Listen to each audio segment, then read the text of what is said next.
Hi there. My name is Mitch Apley. I was born on February 15th, 1974, in a little town called York, Nebraska, in the middle of the United States of America. I'm starting this channel because I need to get a story out, and it's a hell of a tale. Um, I've been sort of emerging from something for the last 5 years. I grew up in Nebraska, wanted to be a filmmaker, went to Northwestern here in Chicago area in Evanston, became a film major, and then got a job as an editor, and then became a film director. And I made commercials and corporate videos and television, and I got to work on all kinds of fun stuff here in Chicago. That job took me into advertising because in Chicago, you can make movies, but you'll be hungry your whole life. So if you want to be in production and raise a family, you kind of need to choose a commercial avenue, and creativity and commercial production go hand in hand, professionally speaking. So it seemed like a good opportunity. However, the kind of communication that comes out of most advertising agencies is not what I would call nourishing to the soul. And after about a decade of that life, it came to an abrupt end. Um, Later, I'll go into what happened during that time period, but it led me into a coma. Drinking, ultimately. I was the head of production at an advertising agency. Drinking goes along with the job. I was very good at my job. So when COVID came around, I took that part of my job even more seriously and was getting to the point where I was just drinking myself out of misery or into misery. And it didn't even matter. It was just all the time. And eventually my body said, nope. My esophageal varices burst and I started vomiting on December 1st of 2020.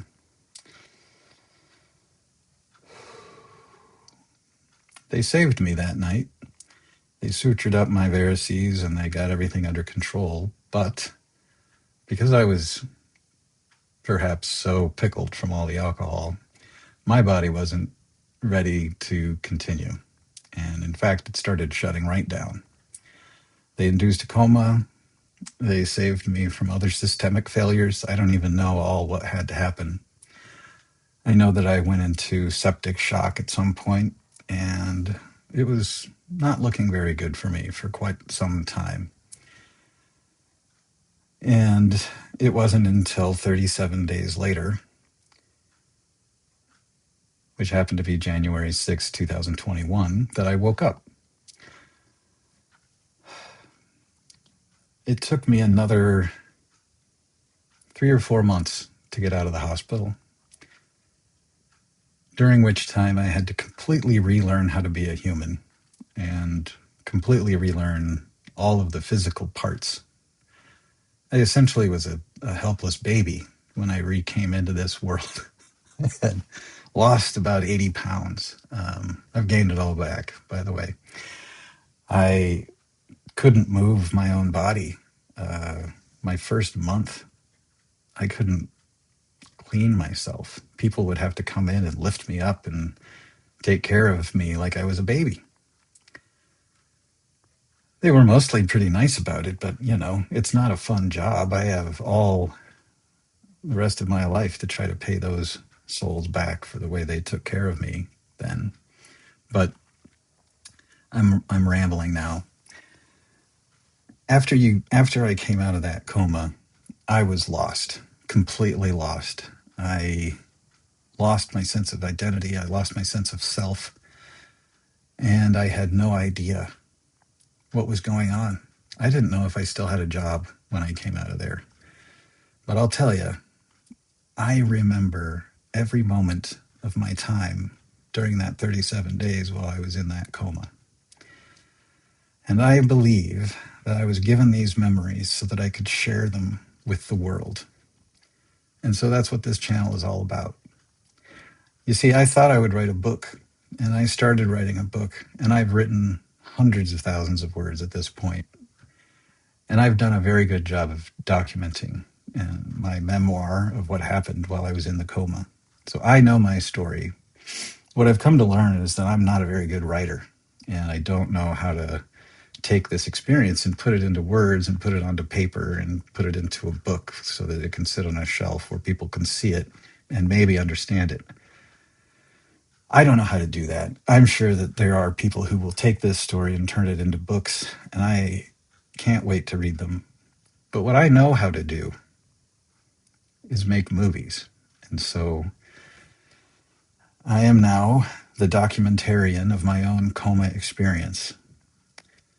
The work that I've been doing since I got out of this coma has pretty much been around AI visualization technology. You see, when I was in college, I went to film school and I learned all of the things about filmmaking. I learned about chiaroscuro, light and dark, and the 300 or 180 degree rule. Never forget the old 180 degree rule. All of these little tools and tricks and techniques that help us take a 3D story and smack it into a two-dimensional plane that can then be shared and experienced by somebody else. All of those tools I've learned my whole life, and I've found ways to use them for commercial purposes, for manipulative purposes, for motivational purposes. I mean, you can create almost anything once you understand how to build a story using light.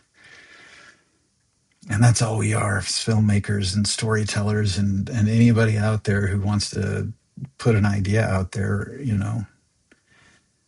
That term light worker, it's not magical. It's super practical. People see with light. It hits them in the face. Sound is just a slower version of light, right? It's all electromagnetic waves or something like that. And so that's why when you see something hit a long ways away, it takes a little bit longer for the sound to hit your ear because sound's just a slower version of light. And we've got ears to hear the slow light and eyes to see the faster light. That's what occurred to me when I was a kid. And now that I've come through this experience, I think I can use all these tools to create a hell of a story. So here we go. If I started talking about all the synchronicities and insane coincidences that have led me to this, well, I suppose that'll all be revealed in good time. But right now, I just want to thank you for finding this place and thank you for trusting me to tell you this story. My only rule is that I'm not going to come onto any one of these recordings with a plan. I've already written this down. I already know what this story is. I've got it memorized. I lived it, and I can remember it like it happened to me yesterday. So I'm not going to come at it with a preconceived notion. I'm just going to talk. And when I'm done talking, I'm going to edit out the embarrassing stuff. And then I'm going to create visuals that will help you see what I've seen. These are not visuals that are going to be designed to show you what's in the world. This is visuals to help you see what I've been through as closely as possible, because I was there for 37 days and it's been driving me insane for 5 years not to be able to share this with people. And so this is my mission. This is my goal. This is all I'm going to do. Anything else that happens around this is going to be wonderful. I can't wait to see what happens, and I can't wait to see who I get to meet. I can't wait to meet you. Okay,